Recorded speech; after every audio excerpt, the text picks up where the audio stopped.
So it's great to be here, and I'm a former Charlottean that when I graduated college came to Charlotte and spent 8 years at Deloitte. Totally different city. For those of you that have been here a while, it's pre the Beltway, pre the Hornets. Back when I graduated school and said to colleagues and friends, I'm going to Charlotte, and they went, oh, where's Charlotte? So anyway, it's changed a lot. We're back, we're moving our business here, and we're trying to create an economic entrepreneurial epicenter. And the ask is we're raising $3 million. We've got a broader reach with a lot of different people around the country and world, but we don't really have a community here in Charlotte that we're plugged into and we're working with. So one of the asks is we are a SaaS company, we do development. I'm going to talk to you about what we do, the value prop, and so on. But we're also looking for people that can help us grow, scale, as we talk about what we do. We take mobile assets and critical assets in a hospital, for example, and we track and sensor monitor them, as you see on this front page. I'm not going to go through this. We have instead of a business card, we've got a one-page quick summary of what we do. I like this slide because I'm a visual person. In 3 major markets that total 1.5 trillion in size, we track the supply chain movement of these critical assets. We track the local last mile delivery that you see Amazon doing. And when it gets to the hospital application, where the critical assets are within the hospital. Hospitals are notorious for not finding critical equipment, and they go off and buy more or rent more because they can't find it. It's stuck in a janitor's closet somewhere in the bowels of the hospital. So the wide area end-to-end is what we do, and it creates an opportunity to basically track critical assets. This is a look at the size of the markets that we're serving. And at the end of the day, when you look at a quick snapshot of what we do, we're established SaaS company, we're not a startup. We have customer traction, we've got revenue, we have a clean cap table. One of the things, I'm a serial entrepreneur, I've been an entrepreneur for 20 years. One of the companies that we grew and became an Inc. 500 in Northern Virginia, the founders had spent $50 million. And the VCs came in and said, here's $10 million, fix it or we're closing the company a year from now. Well, they told me that as the CEO. At the end of the day, they weren't going to close the company. But we rallied the employees and said, we can do this. And we turned things around, got it going, grew to 30-some million in 2 and 3 years, and became an Inc. 500 company. And it led to $100+ million enterprise value. But we always mused amongst ourselves, what would it be like if we didn't have to clean up the mess? So that's the market size. These are bullets. The capitalization that you see, we're asking for $3 million. Our mission was to create an opportunity so that we could serve small, medium customers and give them technology so they could compete effectively. Some of our partners that you can see, we've got a world-class global group of partners that will enable us to scale. We came out of the COVID pandemic and said, we want to be a legitimate, prove we have a real business. We grew to $1.5 million of revenue, made money. We make money today successively as we grow. This is the 5-person team that helped us get to this point. So we grew to that with 5 people. We did the inverse of what a lot of companies do. We didn't go out and raise $5 or $10 million venture capital. We bootstrapped with an efficient capital model. I put serious money into the company, and we said we want to get to a point where we can bring venture money in and grow and pivot to become a really fast-growing, broader company. This slide is only meant to say the orange are the upside and base case, typical hockey stick up to the right. You can't grow a 15 million company, which is our target in 3 years, to have a nice profitable bottom line with 5 people. So we're understaffed and undercapitalized to go get that done. When you look at the points that we want to make, we're at the right time, like you see here, the right markets of focus that are growing. We've got the entrepreneurial experience team, the right business model, a great strategy, and we think there's a lot of talent here in Charlotte that we can help grow entrepreneurship, and Charlotte can help us. Thank you.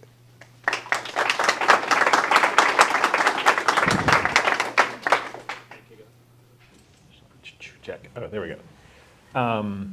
Yeah, so I'll kind of be more tactical again. Just, I don't know, just this Wednesday I'm tactical today, Chris. That's where I'm at. I would say you're asking the 6 to 7 minute, 5 to 7 minute format to do too much here, right? So like, here's where I would say like just start at the end and kind of rewrite the paper. This is kind of like going back to college English 101. The thesis here I think needs to be tighter, which is you're a proven entrepreneur, you've built and successfully exited. So I like that as like you gotta hit that up front. And then I think you need to get to the problem, right? So there's an end market you've identified or 3 markets. I'm still not totally clear on what those markets are. So it's like, I know how to do this. I've done this before. I see a problem in these 3 markets and our solution is going to address that. Like that has to be in the first 45 to 60 seconds. That's your first minute. I would start over in that kind of short format. And from there, then you can kind of pull up the business metrics that you so comfortably and so easily come up with. It's like, all right, so we're not pre-revenue, we have revenue. If you don't want to say it in public, don't say it. If you do, do. But just like really tight, crisp. We're doing, I think it's $1 million or $2.8 million in revenue for 24. I think I saw on the slide or the chart. But just like boom, that gets the investor mindset now. Like, okay, cool. Proven exited entrepreneur identifies the white space. 2.8 revenue. Okay, now let's go. The next 4 minutes. Now I'm thinking about the 3 or 4 questions I want to ask you when I have my follow-up meeting with you next week. So like that's the format. That's the 5 to 7 minute format. Yeah. Quick and dirty. Just hit it. So you're not nailing that dive in that format. That doesn't mean you don't have a bad pitch or a bad company. It just means your 5 to 7 minute format. It needs to be redone. So anyway, to you. And if I could comment, great comment. Yeah. So right out of the gate, the team and I'm trying to bring 10 people on board with this funding. We built 3 other $100+ million enterprise value companies. Boom. And this is the same space. And we're not trying to build $1 billion company or IPO this time. It's 15 million 3 years with 10 million ARR, and it's going to be worth another 100, we think, million enterprise value. Chris. Yeah, more. There you go. Yeah. Can you go back to your second slide? Sure. All the way back to the one that shows kind of the flow of everything, right? That one. There you go. So I read this. You put this up here for us to read. I read it. You have a good little business here, and it's in a good spot, and there's an opportunity, right? Yeah. Most of the people who pitch at events like this have a great story and not a great underlying business, right? You've kind of got the opposite. This is a good business, and the story needs, in my opinion, needs some work. You kind of walked through this really quickly. Like, I've seen a lot of these pitches. I didn't get it, right? I walked away at this point and didn't get it. Did anybody else not get it, right? Okay. Fair point. People didn't get it, okay? Yep. And like I looked you up on LinkedIn. You have a great track record. I mean, holy cow, you've accomplished a lot, right? I think a lot of people say, why aren't you teaching or retired? Yeah, right. It's like when you sat on the beach 2 months in a cabana chair and Mai Tais, it's boring. Yeah. And so I think what would really be good is, like, and this is really just what Mark said too, is you need to orient this more towards a beginner, right? So that you can acquaint someone with the basics of what it is you're doing. Because I'm not sure who your customer is. I'm not sure what service you're providing to them, right? Who is your customer? Small, medium accounts, trucking customers. Small, medium trucking companies. Yeah? On the left side, so and then service vans, HVAC. Right, so small and medium, so small and medium trucking companies. Is that the customer set? Or is there more? There's more. There's more. Okay. Like, I would really try hard to say, who are my customers, and then what do they get from you? What do they get from you? They get technology to be competitive, and they get cybersecurity and locate where critical assets are, and attributes about how the driver's doing. Are they speeding? Is somebody stealing the load? That kind of thing. That's where I'd work. So that's what I would do. That's a good point. Yeah. May I also But- comment for the group? Yeah. So the green supply chain here is the wide area trucking long haul. Then it goes to a depot, a loading dock, and Amazon is making that critical and important. Then they deliver it to the back loading dock of the hospital or business. And then we use mesh technology to light up the hospital so that you can tell where it is within the four walls. And it could be hospital, warehouse, government building. There is a big applicability for this and need. All of that's good. If whoever you're talking to isn't crystal clear on what we're talking about, it's hard for them to value it. Yeah. Who wants to say something? Yeah, go ahead. So is there some kind of story where like someone lost an MRI machine and it was worth $250,000 and they went and bought two more? Well, here's a Charlotte story. I have a board member, serial entrepreneur. He's built 4 companies. He's in Latin America primarily. And his son is building 150 townhomes in South Park. And he's got a video camera on the job site. And he told me in the last week, somebody pulled up a van that they rented, and in 52 minutes, they stole the subflooring on a job site. Sitting there, he had video. The manager of one of many properties called the Charlotte police, and they said, "We got you," but they couldn't make it in time. And so he was saying to me, "You're a technology company. What if you could do facial recognition of the bad guys, match it to driver's license, and have a speaker with the video saying, 'John Doe, why are you stealing my stuff?'" That's construction site theft, which is an entirely great business option as well. But that's not what this is.